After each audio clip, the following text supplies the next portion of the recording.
Moving on to John Armstrong. John, let me just unmute you.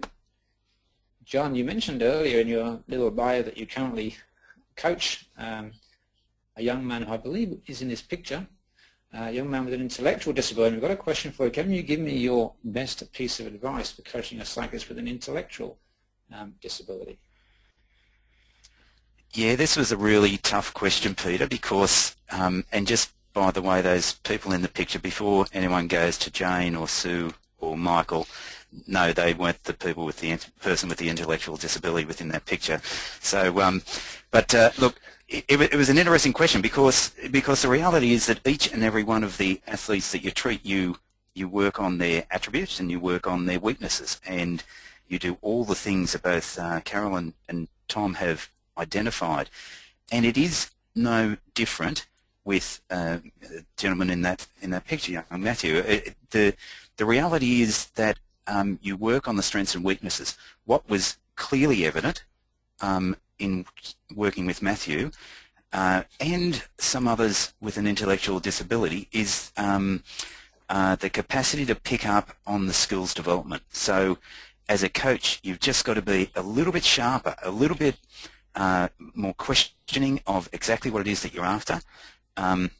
You've got to get this balance between trying to get the attributes or the skill or the development of the elements that you're after within your training session, and not trying to push it too hard and too fast and too soon, because it can really it can be thrown right back at you. So I guess if there is a single element, it's about the skills development component and being quite sharp about particularly identifying and breaking down the ways in which you can better improve that skills development, and be patient, I guess.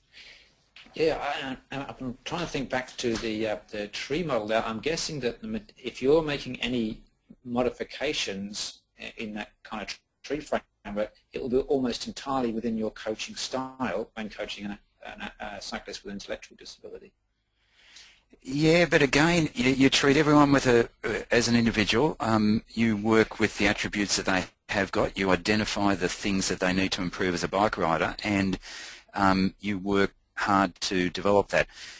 Yes, without no, it's not just the teaching style. Certainly, we've undertaken that, but we're now, we get Matthew to ride the rollers, but he has a front fork. He has an element that allows him to stabilise by locking the front forks on, and he can still ride the rollers.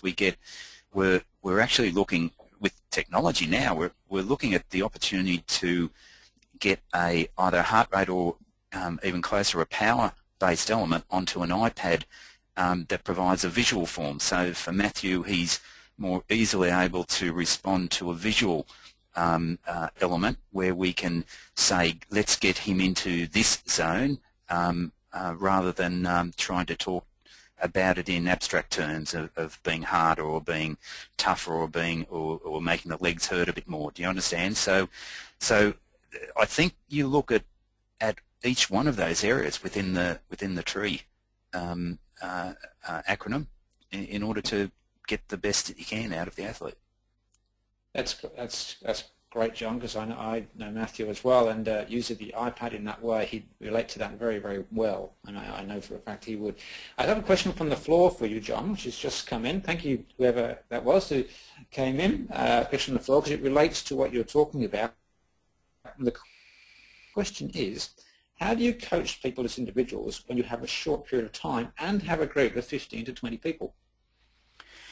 Really good call, really good call. And in fact, I've just come off 2 lots of novice programs that I run of probably about 15 people in each group, and within that, the attributes of each of those people within that group was quite markedly different. You're right, you've got to be smart about it. So what you can do is, not that I'm smart, in fact I think you certainly got to work hard at it, but what you can do is try to affect the same drill, but break the the people up into slightly different groups so that the skill levels are, or the fitness levels are approximately the same.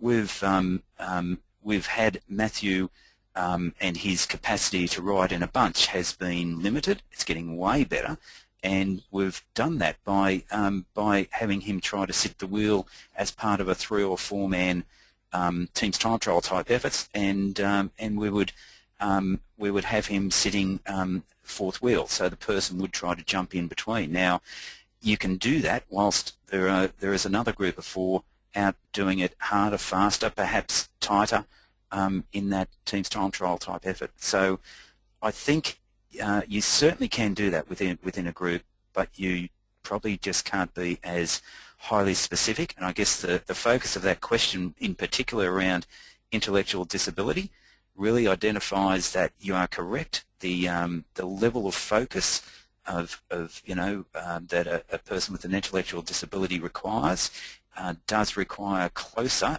if not one-on-one, certainly much closer level of work than you would with many other athletes. Yeah, excellent.